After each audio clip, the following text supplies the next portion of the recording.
కూడా జిల్లా ప్రజానీకానికి, రాష్ట్ర ప్రజానీకానికి క్రిస్మస్ శుభాకాంక్షలు. మీడియా మిత్రులందరూ కూడా క్రిస్మస్ శుభాకాంక్షలు. క్రైస్తవ సోదరులు అత్యంత భక్తితో జరుపుకునే పండుగ క్రిస్మస్ పండుగ. ఈ పండుగ గుంటూరు ప్రాంతంలో చేసుకుంటున్న జిల్లా ప్రజానీకానికి అందరికీ కూడా శుభాకాంక్షలు. అదే సందర్భంగా బంగ్లాదేశ్లో మన ముస్లిమ్స్ హిందువులపై చేస్తున్న దాడులను ఖండిస్తూ ఉన్నాం. హిందూ ప్రజానీకం చాలా ఇబ్బందుల్లో ఉంది. బంగ్లాదేశ్లో వాళ్ళపై దాడులు ఆపాలి, ఆ ప్రజలను రక్షించాల్సిన బాధ్యత ఆ దేశ అధ్యక్షులు యూనస్పై ఉంది. ఆయన వెంటనే తగిన భద్రతా చర్యలు తీసుకొని హిందూ సమాజాన్ని రక్షణ కల్పించవలసింది కోరుతా ఉన్నాను.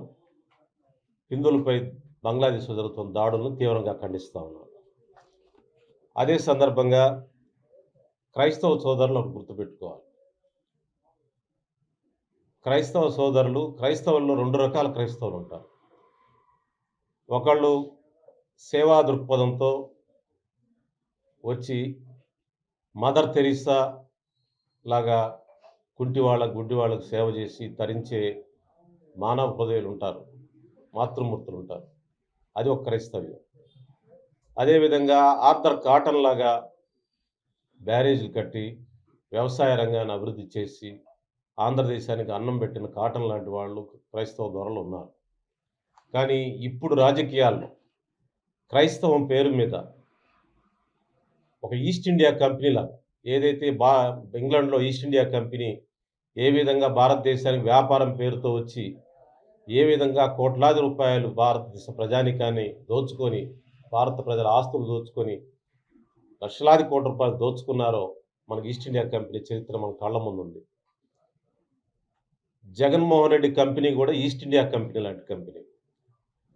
ఈ Jaganmohan Reddy east India company Christianity వేరు, అంటే రాబర్ట్ క్లైవ్, వారన్ హేస్టింగ్స్ ఇలాంటి దోపిడీ అన్నమాట. అలాంటి దౌర్జన్యం, అలాంటి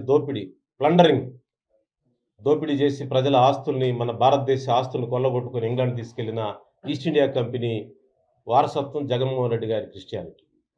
అందువల్ల ఈ క్రిస్టియానిటీని నమ్మొద్దు. మదర్ తెరీసా, ఆర్థర్ కాటన్ లాంటి క్రిస్టియానిటీని మీరు ఆదర్శంగా తీసుకుని ఈ క్రిస్మస్ సందర్భంగా మీరు ఒక ప్రతిజ్ఞ చేయాలి, మీరు ఒక ఆలోచన చేయాలని చెప్పి మీకు విజ్ఞప్తి చేస్తాము. ఈరోజు 5 సంవత్సరాలు ఒక్క క్రైస్తవులకు కానీ, ఒక దళితులకు, పేదవాళ్ళకు కానీ చేసింది ఏమీ లేదు. గుంటూరులో తీసుకోండి, క్రిస్టియన్ బిల్డింగ్ అంతే ఉంది. 5 సంవత్సరాల క్రితం గత ప్రభుత్వంలో తెలుగుదేశం సాయంలో ఎలా ఉందో అలానే ఉంది.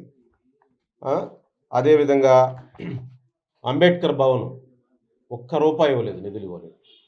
జాషువా భవన్కి ₹1 ఇవ్వలేదు. క్రైస్తవ శ్మశాన వాటికి ₹1 ఇవ్వలేదు.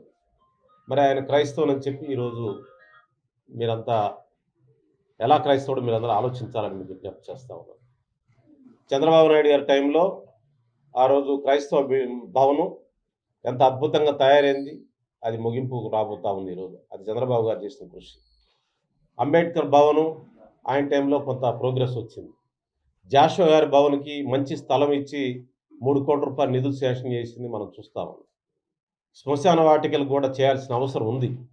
అందువల్ల క్రిస్టియన్ పట్ల సానుభూతిగా ఉండేవాళ్ళు ఎవరితో ఉంటే బాగుంటుందో మీరు ఆలోచించాలని చెప్పి క్రైస్తవ ప్రజానీకానికి ఈ క్రిస్మస్ సందర్భంగా నేను విజ్ఞప్తి చేస్తాను.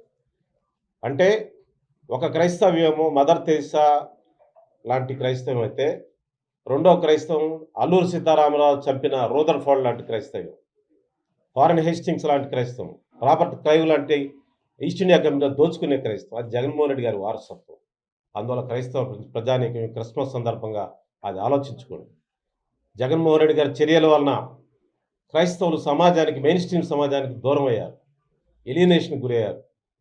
ఆ పరిస్థితి నుంచి మళ్ళీ ఎంతో గత 200 సంవత్సరాలుగా ఏసీ కాలేజీ లాంటి కాలేజీలు అనేక మంది చదువును అభ్యసించి ఎంతో ప్రజల మన్ననలు పొందినటువంటి క్రైస్తవ సంస్థలు ఈరోజు క్రైస్తవ ప్రజానీకం జగన్మోహన్ రెడ్డి గారి చర్యల వలన మిమ్మల్ని అడ్డం పెట్టుకుని అతను దోచుకున్నాడు. మీ పేరు చెప్పి అతను దోచుకున్నాడు. ఎస్సీ నా బీసీ నా ఎస్టీ అని చెప్పి ఆయన దోచుకున్నాడు. దానివల్ల మీ మీద ఎలినేషన్ వచ్చింది. సమాజం మీకు దూరం అయింది. అందువల్ల మళ్ళీ రీకన్‌స్ట్రక్ట్ చేసుకోవాల్సిన బాధ్యత క్రైస్తవ సమాజం, దళిత సమాజం మీద ఉందనేది నా మనవిగా విజ్ఞప్తి చేస్తా ఉన్నాను.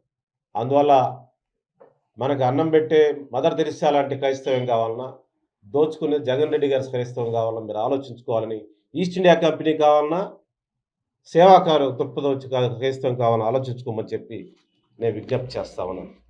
అదే సందర్భంగా ఈరోజు మరి బంగ్లాదేశ్‌లో హిందువులపై జరిగిన దాడిని కూడా తీవ్రంగా ఖండిస్తున్నాం. అది ఖండించాల్సిన అవసరం ఉంది. ఈ సందర్భం మీకు విజ్ఞప్తి చేస్తా ఉన్నాను. ఈ రాష్ట్రంలో అనేక కుంభకోణాలు జరిగాయి. బియ్యం దోచుకున్నారు. పబ్లిక్ డిస్ట్రిబ్యూషన్ ద్వారా వచ్చే బియ్యం, పేద ప్రజలు దోచుకుని బియ్యాన్ని దోచుకొని మరి 40,000 కోట్ల రూపాయల బియ్యం ద్వారా ఆదాయం వచ్చింది. వాళ్ళ అమ్ముకుంటూ వచ్చిన ఆదాయం 2 కోట్ల లక్షల టన్నుల బియ్యాన్ని దొంగ రవాణా చేస్తారు 5 ఏళ్లలో. మైన్స్ దోచారు, ప్రజల ఆస్తులు దోచారు. వీటన్నిటిపైన విచారణ జరపాల్సిన అవసరం ఉంది ప్రభుత్వం. 6 నెలలు దాటింది. ఇలాంటి దోపిడీని ఆపకపోతే ప్రజాస్వామ్యం మనటం కష్టం. ప్రజాస్వామ్యానికి గౌరవం రావాల్సిన అవసరం ఉంది. రాజకీయాల్లో ఇలాంటి దౌర్జన్యాలు, ఇలాంటి దోపిడీ, ఈస్ట్ ఇండియా కంపెనీ మరో పేరుతో దోచుకోవడం అనేది ప్రజాస్వామ్యానికి వాంఛనీయం కాదు. కాబట్టి ఈస్ట్ ఇండియా కంపెనీగా Jaganmohan Reddy company, East India company, ఈ కంపెనీని క్లోజ్ చేయాల్సిన అవసరం ఉంది. దీనికి క్రైస్తవులు ముందు బాధ్యత తీసుకోవాలి. వాళ్ళ పేరు చెప్పి వాళ్ళని సమాజానికి ఎలినేట్ చేశాడు. ఎస్సీ, ఎస్టీ, బీసీ ప్రజానికి ఒకసారి ఆలోచించండి. మిమ్మల్ని చూపించాడు భూతంగా. ఆయన బాగుపడ్డాడు, ఆయన కుటుంబ సభ్యులు బాగుపడ్డారు, లేకపోతే ఆయన సంబంధించిన రాజకీయ నాయకులు బాగుపడ్డారని క్రిస్టియన్ ఎయిడెడ్ స్కూల్స్ అన్నీ కూడా కొలాప్స్ చేసిపోయారు. కాలేజెస్ అన్నీ కొలాప్స్ చేశాడు. క్రైస్తవులకు ఏం చేశాడో చెప్పండి. గుంటూరులో క్రైస్తవ భవనానికి ఏం చేశాడు? క్రైస్తవ సమాధులకు ఏం చేశాడు? అంబేద్కర్ భవన్కి ఏం చేశాడు? జాషువా భవన్కి ఏం చేశాడు చెప్పని.